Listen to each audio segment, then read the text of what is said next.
Bonsoir à tous et bienvenue sur RNC TV Actu. Voici les titres.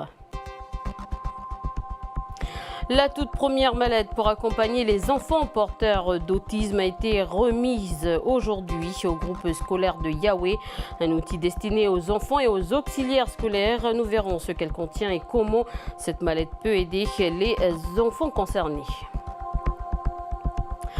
Les élèves du lycée Pierre Chanel à la Conception dans la commune du Mont d'Or ont participé à la course contre la faim en Éthiopie. Objectif, faire un don. Ce pays où 10% des 99,4 millions d'habitants dépendent des aides humanitaires.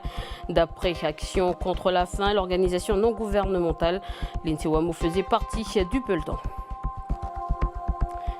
Et enfin, l'accès à l'îlot Goéland sera organisé à partir de demain. Elle était interdite d'accès jusqu'à hier. Objectif, protéger la nidification des oiseaux marins, notamment le dugale. Nous avons suivi les gardes nature dans l'une de ces missions immersion. Mais avant, la terre a tremblé à Canala cette nuit à 1h50. D'après le sismologue Pierre Lebellegarde, c'est exceptionnel dans cette zone. L'épicentre du séisme de magnitude 2,8 sur l'échelle de Richter serait situé entre Tontouta et Canala. La dernière fois que ce phénomène s'est produit, c'était en 2005 au même endroit. Le sismologue invite la population à témoigner si des secousses ont été ressenties. Donc des témoignages que vous pouvez reporter sur leur site séisme.nc. C'est inédit. La toute première mallette pour accompagner les enfants porteurs d'autisme a été remise aujourd'hui au groupe scolaire de Yahweh. L'outil sera utilisé par les enseignants et les auxiliaires scolaires, conçu par la direction de l'enseignement de Nouvelle-Calédonie en collaboration avec l'association Moi je t'aide. Ce projet a été financé à hauteur de 1,6 million. Objectif, favoriser l'inclusion des élèves porteurs d'autisme. Falaï Wedjo. Bien, écoutez, on est heureux avec Madame Millet, donc la représentante de la province sud, de vous remettre. Mais du coup, ça va nous donner l'occasion également d'ouvrir. Voilà. Voici la première mallette pédagogique destinée aux enseignants qui accueillent dans leur classe des enfants porteurs d'autisme. Dans cette mallette, divers manuels adressés aux enseignants, aux auxiliaires de vie, mais pas seulement. Celui-ci était destiné dans les maternelles aux autres enfants de la classe, de savoir comment aborder son petit copain qui est porteur d'autisme. Et ça, c'est très sympathique. Aujourd'hui, Odile découvre en même temps que sa maman et son enseignante ce nouvel outil. Odile est un enfant porteur d'autisme. Elle est scolarisée au groupe scolaire de Yahweh depuis 2015. L'arrivée de cet outil est une satisfaction pour sa maman. Je suis très contente parce que justement le gouvernement met des moyens pour les écoles pour améliorer justement ce que les enseignants peuvent apporter, pour aider les AV, parce que j'ai vu qu'il y avait un DVD aussi qui serait là pour aider les AV. Non, je suis très contente. C'est l'aboutissement d'une année de travail qui répond à un des objectifs du projet éducatif du gouvernement de la Nouvelle-Calédonie. C'est d'abord une inclusion gérée dans une classe ordinaire, donc pour faire accepter leurs différences, mais aussi c'est respecter le droit à la scolarité pour ces enfants qui ont des besoins particuliers. Pour l'heure, une cinquantaine de mallettes sont déjà prêtes à être données aux établissements demandeurs. Voilà, et des mallettes seront distribuées aux écoles demandeuses. Solidaires et sportifs, les élèves du lycée Saint-Pierre Chanel de la Conception ont participé aujourd'hui à la course contre la faim en Éthiopie. Pourquoi? D'après Action contre la faim, l'organisation non gouvernementale, sur 99,4 millions d'habitants, 10% d'Éthiopiens dépendent de l'aide humanitaire. C'est la 19e édition, l'INSEWAMO.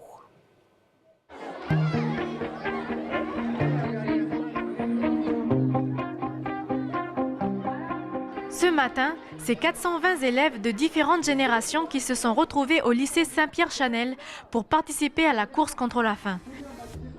Ce sont les primaires qui ouvrent le bal et malgré la chaleur, c'est impatient qu'ils attendent le coup d'envoi. Oui, on est contents. Pour l'Éthiopie. Pour l'Éthiopie.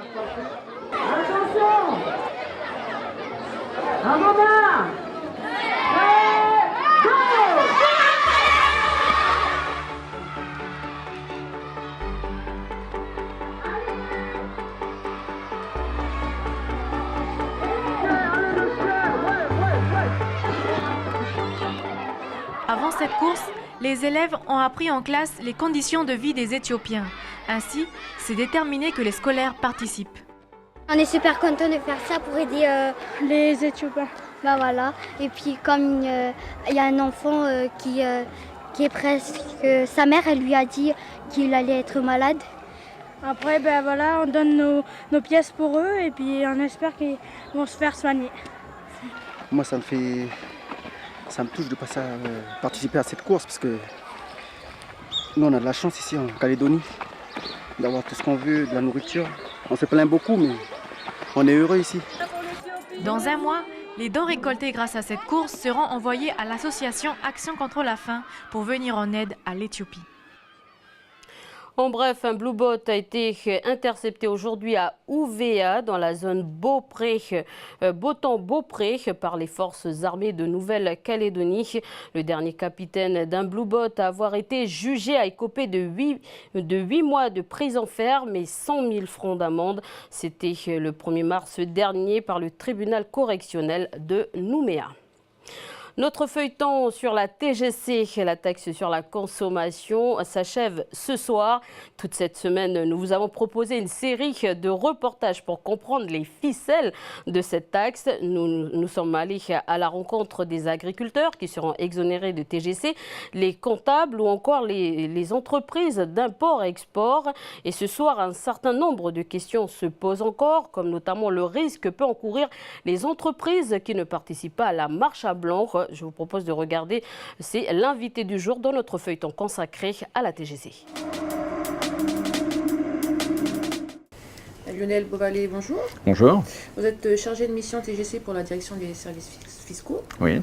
Demain sera lancée donc la marche à blanc de la TGC. Quels sont les objectifs de la marche à blanc?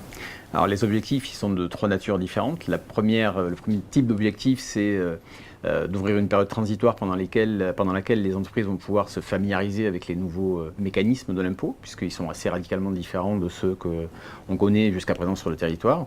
Donc ça, il faut rappeler que cette modalité-là d'entrée en vigueur a été demandée par les organisations professionnelles, justement pour s'approprier ces mécanismes.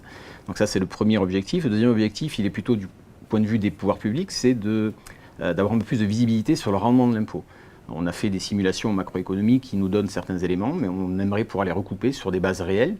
Et de ce point de vue-là, les données collectées pendant la marche à blanc vont permettre justement de recouper ces informations et de vérifier que les estimations sur lesquelles on a travaillé sont corroborées par ces données concrètes. Donc ça, c'est le deuxième objectif. Et il y en a un troisième qui est venu se greffer en fait au cours de nos discussions, qui est de collecter un montant d'impôt qui sera spécialement affecté à une mission particulière qui est celle de rembourser les taxes à l'importation. Lorsqu'au 1er juillet 2018, ces taxes à l'importation vont être désarmées de manière à éviter qu'il y ait sur les ventes qui auront lieu après le 1er juillet 2018 une double taxation et que la TGC viendrait se surajouter aux taxes qui ont déjà été payées à l'importation. Et donc l'idée, c'est d'affecter le produit de la marche à blanc à cette mission, dans le cadre d'un établissement public qui a été créé spécifiquement pour cette mission, de manière à pouvoir utiliser le produit de cette marche à blanc pour rembourser les taxes à l'importation. D'accord. Alors, que risquent les entreprises qui ne joueront pas le jeu, qui ne participeront pas à cette marche à blanc? Alors, ce qu'elles vont risquer, c'est pas énormément de choses dans un premier temps, évidemment, puisque, encore une fois, cette marche à blanc elle a une vocation pédagogique. On est là pour accompagner les entreprises, faire en sorte que chacun soit parfaitement au point au 1er juillet 2018, puisque c'est là que va se situer l'essentiel de l'enjeu en termes budgétaires, puisque c'est là qu'il y aura à remplacer les 52 milliards de taxes qu'on supprime par une TGC d'un rendement équivalent. Et donc, nous, notre objectif, c'est vraiment que chacun soit en ordre de marche à cette échéance-là. Alors évidemment, si des entreprises montraient un refus catégorique de la taxe, on sera amené à intervenir peut-être de manière un peu plus déterminée, mais l'essentiel de notre action pendant cette période va être préventive. Et puis, je voudrais juste rajouter que c'est l'intérêt de tout le monde de déclarer, y compris lorsqu'il y a des enjeux qui peuvent apparaître peu significatifs, parce que, en définitive, Si les entreprises ne déclarent pas, on n'aura pas une vision précise de la composition des assiettes et on sera ensuite obligé de mettre des taux, vraisemblablement des taux définitifs qui sont à un niveau supérieur à ce qui serait nécessaire pour assurer le rendement. Et donc je pense que chacun a intérêt à rentrer dans ce dispositif, déjà pour se l'approprier, parce que c'est encore une fois pas nécessairement simple, et en plus du point de vue des pouvoirs publics, pour avoir donné aux pouvoirs publics la meilleure visibilité de l'assiette, de manière à éviter de fixer les taux à un niveau qui serait supérieur à ce qui est nécessaire.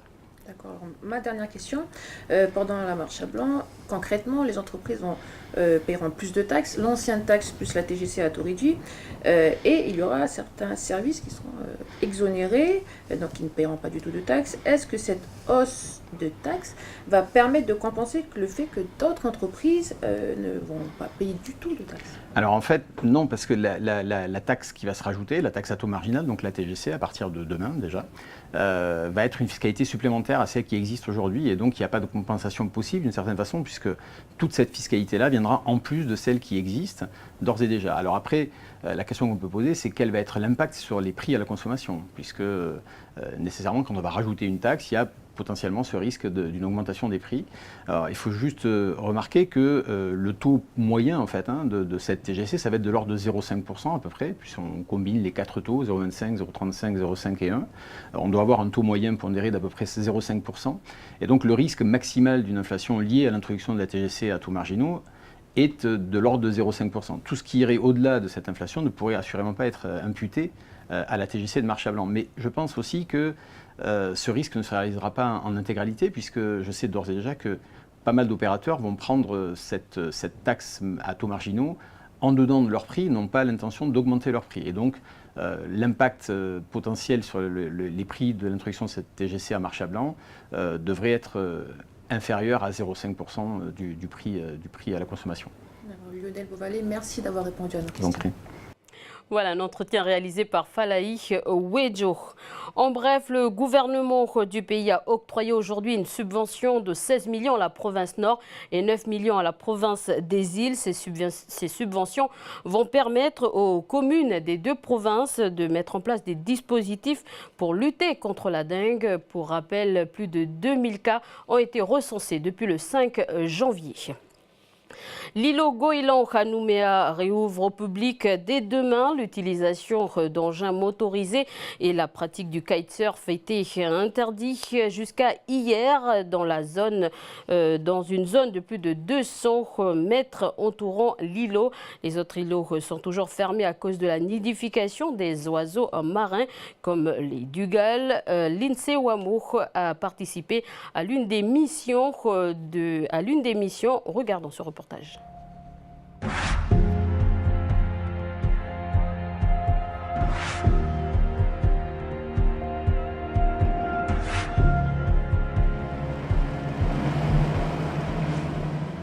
C'est parti pour 1 heure de traversée en mer à bord de l'Améré avec l'équipe de Garde Nature. Mais bien vite, la mission surveillance des oiseaux marins s'annonce difficile pour l'équipage. 20-25 nœuds, des rafales à 30 nœuds, donc ça va pas être de tout repos, mais on va essayer de s'approcher au mieux des îlots pour bien les observer. L'équipage atteint l'îlot Hué. La première île, équipée d'un mât rouge, signe que celle-ci est fermée au public car les oiseaux sont en saison de nidification et de reproduction. Il y en a 400, 500. La mission pour les gardes nature, faire un inventaire du nombre d'oiseaux pour chaque espèce afin d'évaluer la population et son évolution. Et au soulagement de l'équipe, la colonie s'est agrandie, notamment pour 7 oiseaux, la sterne de Dougal. La dernière fois, quand on est passé, il n'y avait que 100 Dougal, c'est impressionnant. Ouais, bah là, elles ont bien grossi les rangs quand même. La Mérée part ensuite pour l'îlot Totea. Sur place, un nombre incroyable d'oiseaux marins nient sur l'île. Sur la plage, des petits sont déjà visibles. Ils ont une quinzaine de jours là. Beau spectacle. C'est une belle réussite.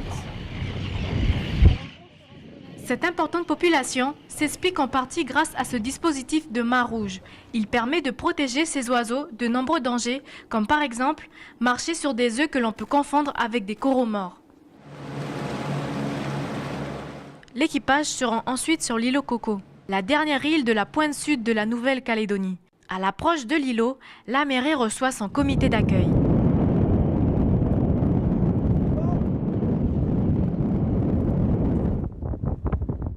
Ces oiseaux sont des fous à pieds rouges, une espèce d'oiseau marin migrateur aujourd'hui menacée. Curieux de nature, la mairie se transforme ainsi en perchoir et devient même un terrain de jeu pour le volatile. On voit qu'on en a un, c'est le champion de la journée. On va voir si on accélère un peu, comment ça va se passer pour lui.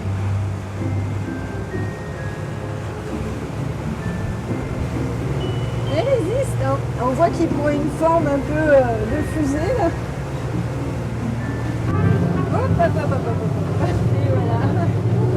Il est parti. Les gardes nature descendent sur l'île pour évaluer au mieux le nombre d'oiseaux. Sur place, un magnifique spectacle s'offre à eux.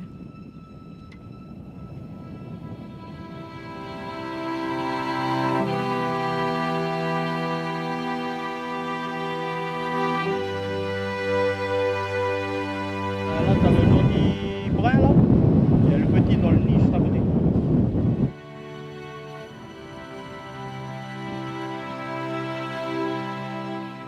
L'équipe ne peut s'éterniser sur l'îlot. Rester longtemps sur l'île a de graves conséquences pour les oiseaux marins. On ne peut pas rentrer complètement dans les îlots au risque justement de faire décoller tous les parents. Et vous faites décoller les parents, vous avez les poussins qui restent tout seuls, vous avez les œufs qui restent tout seuls. Et en très peu de temps au soleil, tout ce pauvre petit monde, ils vont tous griller.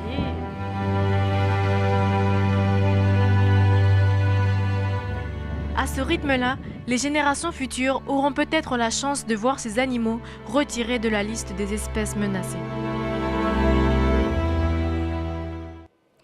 Pour les amoureux du football, vous pourrez suivre sur NCTV dès demain au stade Yoshida à Koné, Bako Horizon Patho à 17h et 20h Yengen AS Lossi. Autre rendez-vous au stade Noumadélé Magenta Nejehu à 14h, Tigasport RC Pointe-Dimier à 16h et enfin à Boulari, Belep AGJP à 13h et Mondor AS Wetch à 15h30 en sachant que les matchs qui sont diffusés en direct, donc c'est au stade Yoshida de Koné. Voilà, c'est la fin de notre journal et c'est notre dernier journal dans ce studio provisoire. On vous retrouve en début du mois de mai dans notre studio flambant neuf. Ceci dit, l'actu continue à partir de ce lundi avec Falaï Wejo. Merci de nous avoir suivis.